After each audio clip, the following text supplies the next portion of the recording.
How is it going, guys? Drew Peacock here, back with another video. And if you guys follow me on Instagram or you've been watching my more recent videos, I've been talking about how I've been working on the Supra, and it was something that I thought was just going to be a quick little weekend job, just a quick little tune-up, but it has now snowballed into something that is way bigger, and it's going to be way cooler than, I don't know, I imagined it was going to be. Like I said, I thought I was just going to be upgrading a couple little things, replacing a couple little things, calling it a day. That's not what's going to happen anymore. Let me show you guys what's going on. So right here is my 2JZ GTE on my Supra, and it is going to soon become a Coyote. I'm joking, no. So this is obviously the 2JZ.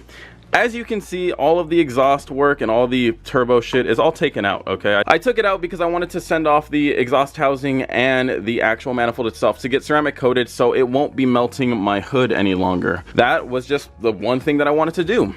Well, in that, I decided, it'd be kind of cool to make a really pretty intake. So instead of running this wish.com silicone fucking coupler 45-degree nasty ugly beat ass fucking intake, I decided let's pick up some nice beautiful titanium. Ooh, real beautiful. Let's pick up that with some pie cuts and let's make one. So my boy Bryce, you know, I'll put his @ right here. He makes some really clean stuff. He welds a lot of stuff, and pretty much he's gonna fab up a nice 45-degree titanium intake, and I think that is going to look very pretty. It's gonna match this really well, but I figured, why stop there? So this is my aluminum intake charge pipe right here, and as you can see, it has a battle scar because when it was installed, they didn't bother to cut it or angle it correctly, so it's been rubbing up against my frame this whole time, just digging into it. It already went through once and I welded it. Now it is going through the second time, so I decided, fuck this. Let's go ahead and get another nice piece of titanium, and let's toss this bad boy in with also some pie cuts so it fits nice and perfect. Yay! Look at that. That's gonna fit a whole lot better, and it'll also match that with the titanium intake that we can just imagine is there.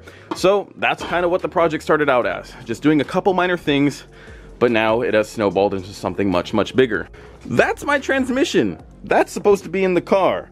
That's not supposed to be out here. So what happened was a lot of people were complaining and saying that my boy Eric in the Mustang versus Supra video doesn't know how to drive. He sucks at driving. Well, Eric is probably a better driver than me. He sure knows what he's doing. He knows how to drive stick. He knows how to shift. He knows all that. When he climbed into the Supra, he mentioned that it felt like the clutch was dragging. And I have to agree with him.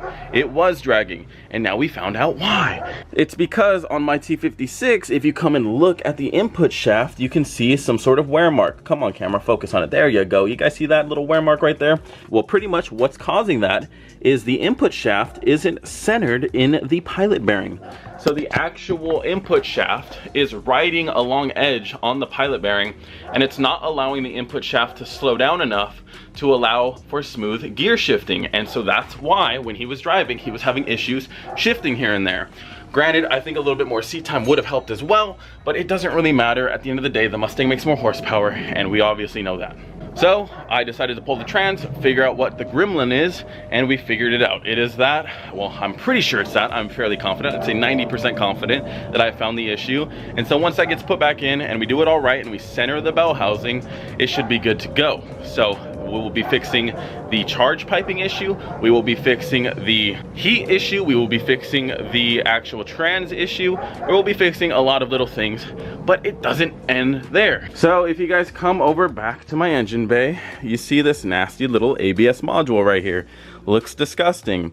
Well, I've been wanting to delete that for a minute, but if you know, you gotta pull the motor to do that. So I've decided, well, fuck it. I have most of the car taken apart already. Why not just pull the fucking motor and do everything I've been wanting to do for the last couple months all at once? I've been wanting to fix all of this oil leaking issue because if you can see, I don't know, let me see if I can focus on it. There's some residue right here. There's oil leaking out the front. There's oil leaking out the bottom. There's a lot of oil issues. And so I want to pull the motor and replace all of the fucking seals and make sure that this bitch don't leak no more. While the motor's out, I want to pull the ABS module, I want to pull all of the firewall insulation, and I want to make sure that it is squeaky clean and reseal it or recoat it or I don't know, put some super cool gold tape heat shielding. Just do something to make it pop. So when I pull open this hood, you'll see titanium, titanium, titanium, clean ass turbo, clean ass header, all ceramic coated and everything. And it's just gonna look super in your face and it's gonna be super sexy.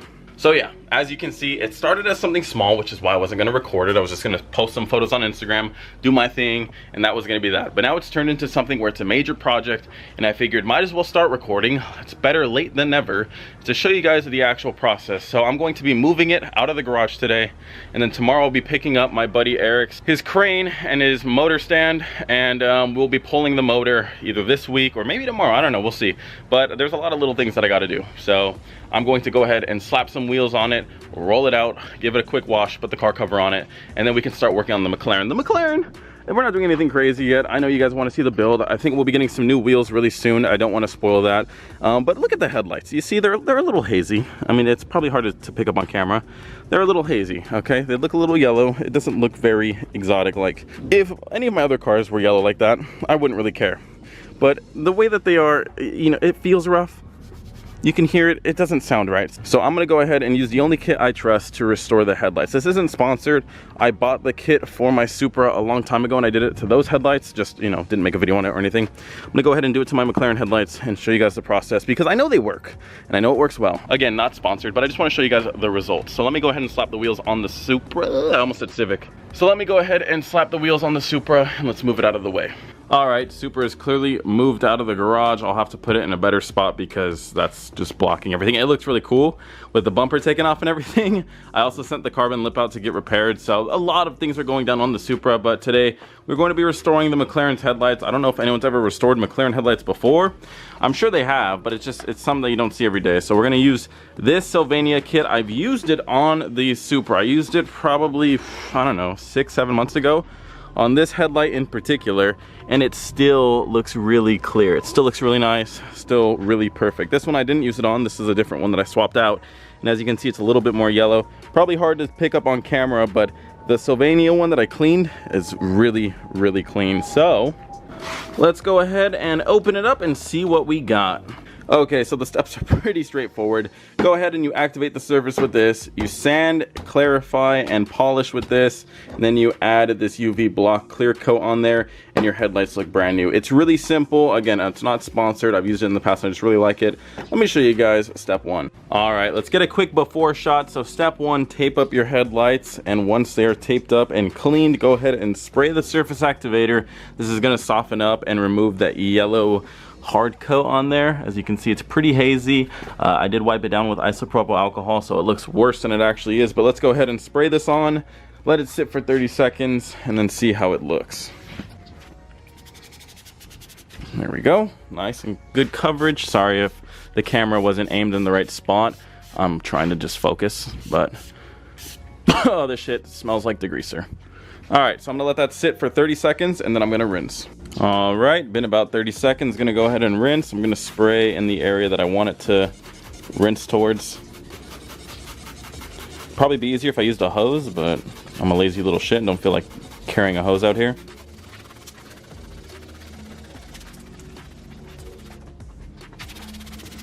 Next step is to get your 400 grit sandpaper and wet sand the headlight. So we're gonna wet the sandpaper itself and the headlight. My headlight feels pretty smooth, so I don't think I have to do this for that long.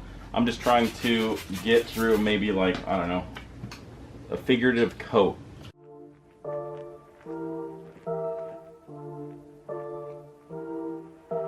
I'm not putting that much pressure. They recommend on this one not to. I'm just letting it glide kind of and just soften everything up. I am watching it remove some yellow, so that's really good. As you see it run down the bumper. So just keep doing this for a couple minutes. I say 2 to 5, and then we can move on to the next step.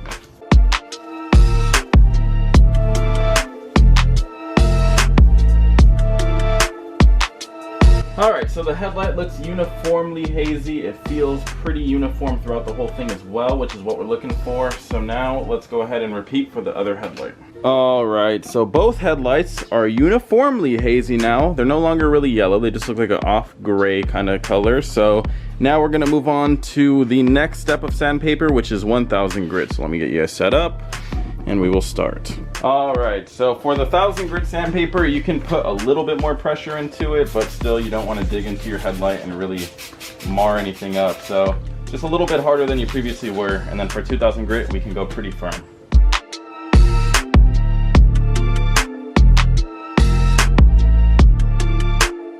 All right, second sandpaper step is done. Now we got to move on to step 3, which is the 2000 grip, and then we can actually move on to the compound and then the clear coat.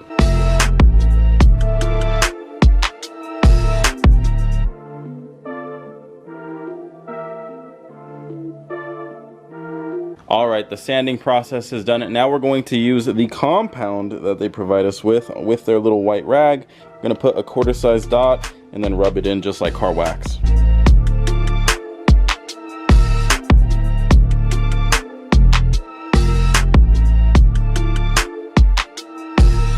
Okay, the headlights are still hazy. We just got done with the clarifying compound. Don't flip out. They're not supposed to be glass clear right now. So now we repeat step 1 and we use the surface activator right here. If it'll focus, come on. You guys know what step 1 was. Spray it on, let it sit for 30 seconds, then clean it off, make sure it's completely dry, then the fun part. So take a look.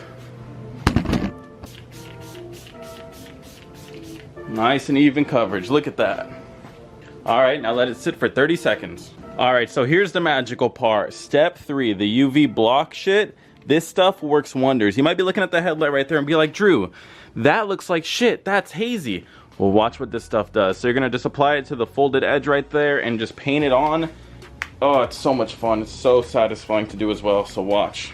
So you gotta do this really precisely, but just coat it on like a paintbrush and watch the magic happen.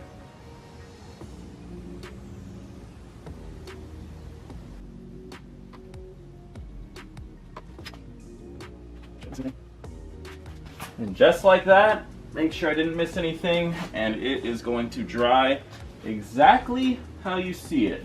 So now it looks like a brand new headlight, just like that. Now it does take a couple hours to dry, but look at that. Look at the reflectiveness in the actual lens itself. It is super glossy. So let me go ahead and do the other side.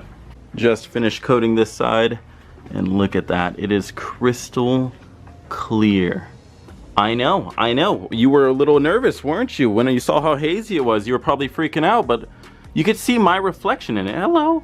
Look at that. It is super clear. So dry to the touch in 1 hour. I wouldn't drive it for 4 to 6.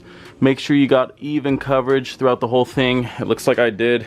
You don't have to do it twice. Just do it once. And they look really, really good. So I'm gonna let that dry. We'll check on it in about an hour. As you can see, the results speak for themselves. Like I said, I did this on the Supra months ago and it worked wonders. I actually saw it originally on this channel called Project Farm. He tested out all different types of headlight restoration kits and he put them under like a microscope to see how much they actually restored the headlights, and this one worked by far the best. And so that's where I got the idea to test it out, and it works wonders. So if you guys want to check out the product, I'll link it down below. I'm not sponsored, so it's just gonna be like an Amazon link, not sponsored, but if you want to restore your headlights, check it out. Once again, look at the after, and I'll throw in a before clip, but the after, I mean, they look brand new, and this will also work on taillights or anything of that matter. Just thought I'd show you guys with the headlight on. It is clean, crisp, super just glass-like. It looks absolutely amazing. Like both of them, just super killer. No yellow, super clean. All right, guys, well, there's not much more I can do today. The McLaren is still curing in there. The Supra will be going together soon. I think we're gonna pull the motor first. That's the next step, so that'll be coming within the next couple days. Pull the motor, go through all the seals, make sure she's nice and sound, put her back in, then start all the titanium fabrication works, reassemble the car, and she should be good to go. So I hope you guys are looking forward to the Supra. I'm super excited to finally put my own little touch on the car and make it exactly how I want it to be. The McLaren, I'm debating on starting to modify. Again, I want to finish the Supra, I want to finish the Civic. The Mustang clutch needs to go in, so like all of my cars just have these little things I got to do, but I'm happy with how the McLaren is. I mean, it's already stupid fast, and it's just, it is what it is, you know. I got it as my daily, and it's pretty much been that since I got it. So the Civic build will be going down soon, the Supra will be going down soon, and then maybe after that we can finally start doing minor things to this. Nothing too crazy, but I for sure need a new set of wheels and an exhaust. But anyways guys, hopefully you did enjoy that video. It's not my typical video. I like to do some fun stuff and at least show you some fun stuff. The Supra was already disassembled because I didn't plan on doing that, but we will be going into depth with that very soon. So anyways guys, subscribe to see more videos like this one, and until next video, peace.